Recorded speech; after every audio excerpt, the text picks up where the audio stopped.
Bismillahirrahmanirrahim. Al-Quran, kitab yang Allah turunkan di muka bumi ini untuk menyelesaikan semua persoalan yang kita hadapi. Ustaz Syam, tema yang kita bicarakan tentang ujian yang Allah berikan. Setiap manusia yang diberi ujian tidak semuanya bisa menerimanya dengan baik. Betul. Salah satu solusinya mungkin barangkali adalah sabar. Tapi sabar adalah satu kata yang mudah sekali untuk diucapkan tapi sangat sulit untuk dilakukan. Apa kira-kira ganjaran bagi orang yang berhasil mengatasi masalahnya dengan kesabaran? Apa yang diungkap oleh Al-Quran? Bismillahirrahmanirrahim.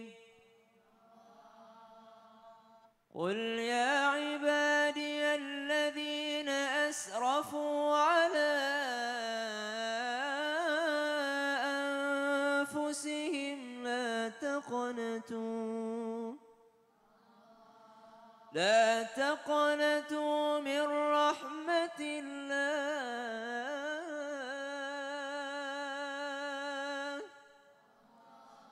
Innallaha yaghfirudz dzunuba jami'a. Innahu huwal ghafurur rahim.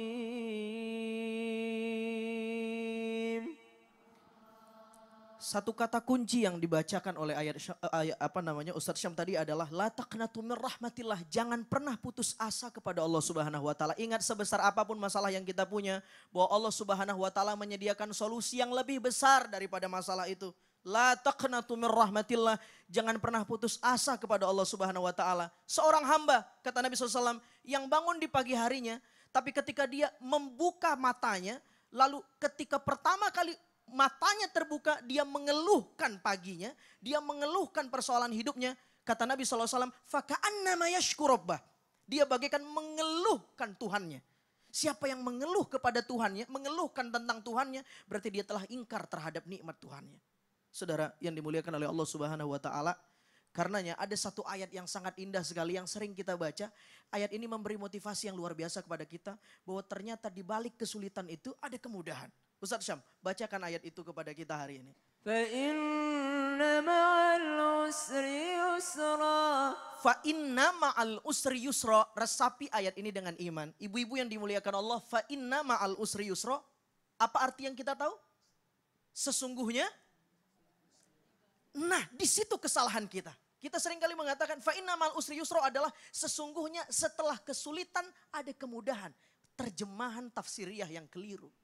Allah tidak katakan inna ba'dal usri yusra. Setelah kesulitan baru ada kemudahan. Tidak. Yang Allah katakan inna ma'al usri yusra. Bersama kesulitan, bukan setelah kesulitan, tapi bersama kesulitan ada satu paket kemudahan, juz'un la yatajazza. Satu paket yang tidak bisa dipisah. Seperti serangga yang Allah ciptakan, di balik sayapnya yang kemudian menyimpan banyak kotoran, tapi di bagian sayapnya yang lain, dia berfungsi untuk menyelamatkan dan sebagai penawar. Saudara yang dimuliakan oleh Allah Subhanahu wa taala, apakah cukup itu yang dikatakan oleh Al-Quran?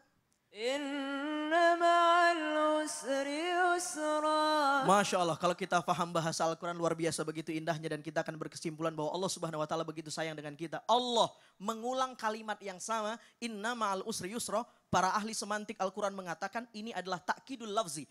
Allah mengulang kata yang sama untuk menegaskan kembali. Dan hebatnya al-usr maknanya adalah kesulitan dibumbuhi dengan alif lam ma'rifah.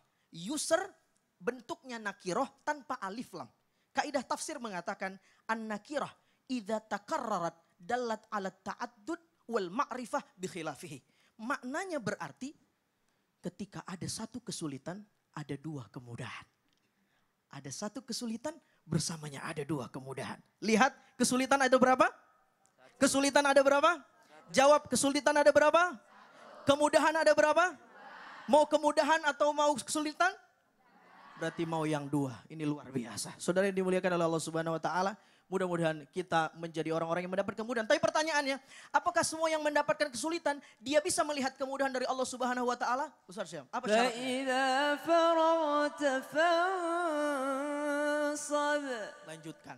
Wa ila rabbika farghab. Syaratnya ada dua. Kalau kita sedang ditimpa kesulitan, lihat fansab farghab. Fansab farghab. Fansab farghab. Fokus pada kemudahan dan kejar kemudahan. Cari cara bagaimana bisa temukan kemudahan itu. Fansab. Dan yang kedua farghab. Bertawakal kepada Allah. Usaha dan doa. Usaha dan doa.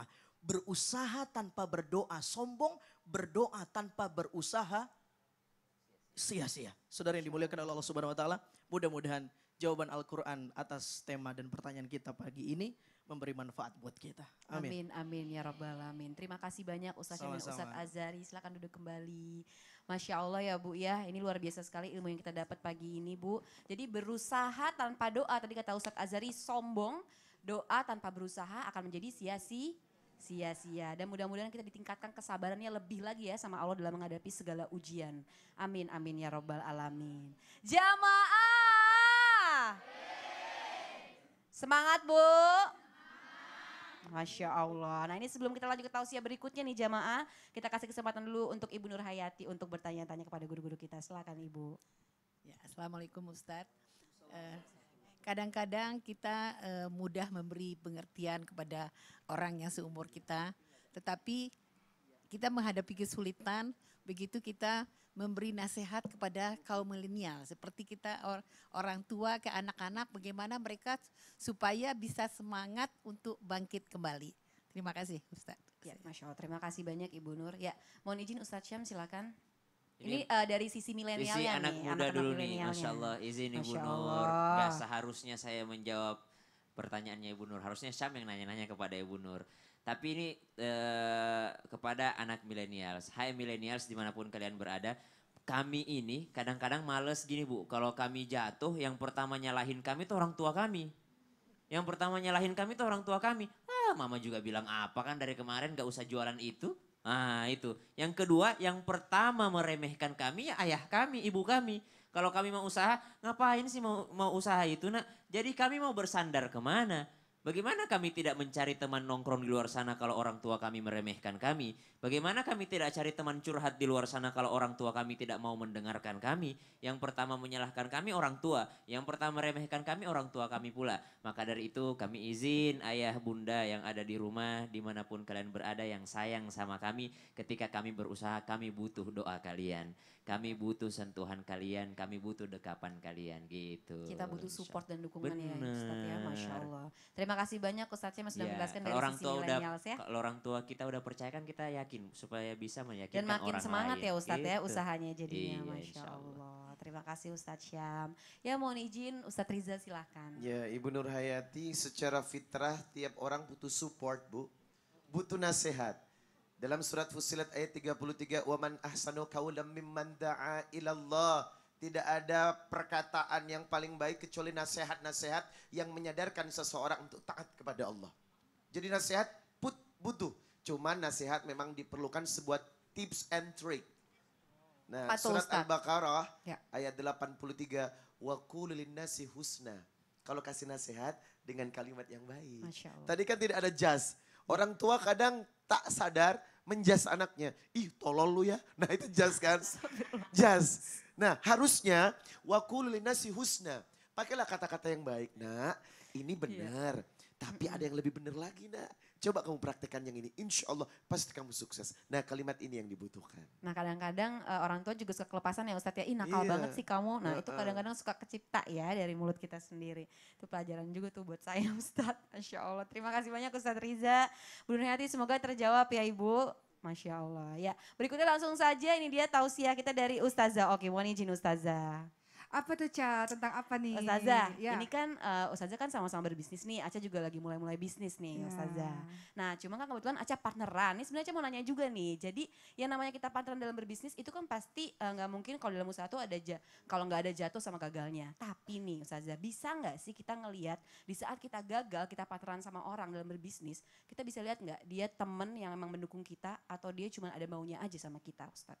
Ya, silakan Ustazah. Baik, terima kasih Aca. Teman-teman sekalian, Bapak dan Ibu yang dirahmati oleh Allah Subhanahu wa taala, ketika seseorang mendapatkan kejayaan, kegembiraan, kekayaan, kehebatan dari Allah Subhanahu wa taala, kok banyak yang merapat ya? Kok banyak yang mendekat ya? Tapi kok giliran jatuh, giliran bangkrut, giliran susah, kok sebagian ada yang pergi di antara kita? Ada nggak yang mengalami hal seperti itu?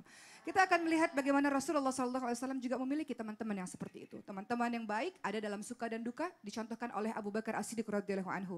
Ingat bagaimana ketika Rasulullah SAW pergi untuk berhijrah ke Yathrib atau Madinah, kemudian beliau bersama dengan Abu Bakar As-Siddiq radhiyallahu anhu dalam keadaan yang susah, dalam keadaan yang dikejar-kejar orang-orang kafir Quraisy ketika itu. Lalu apa yang dilakukan oleh Abu Bakar, teman yang baik ini? Tak meninggalkan Rasulullah, bahkan beliau mengatakan, Rasul, kita sudah berada di Gua Sur. Aku masuk dulu Rasul, aku periksa dulu. Kalau seandainya ada yang membahayakan, kalau aku mati, yang bersedih keluargaku saja. Tapi kalau membahayakan di gua, kalau engkau kenapa-napa yang bersedih satu umat ini ya Rasul. Lihat pembelaannya luar biasa, Abu Bakar As-Siddiq radhiyallahu anhu. Bahkan nanti ada di tahun 9 Hijriah di dalam perang Tabuk. Dikatakan perang yang sangat menyulitkan, jaraknya sangat jauh, sangat panas, musuh sangat banyak pada saat itu. Apa yang dilakukan oleh Abu Bakar As-Siddiq? Meninggalkan Rasulullah? Tidak, tidak. Justru memberikan seluruh hartanya untuk Rasulullah SAW berdakwah di jalan Allah.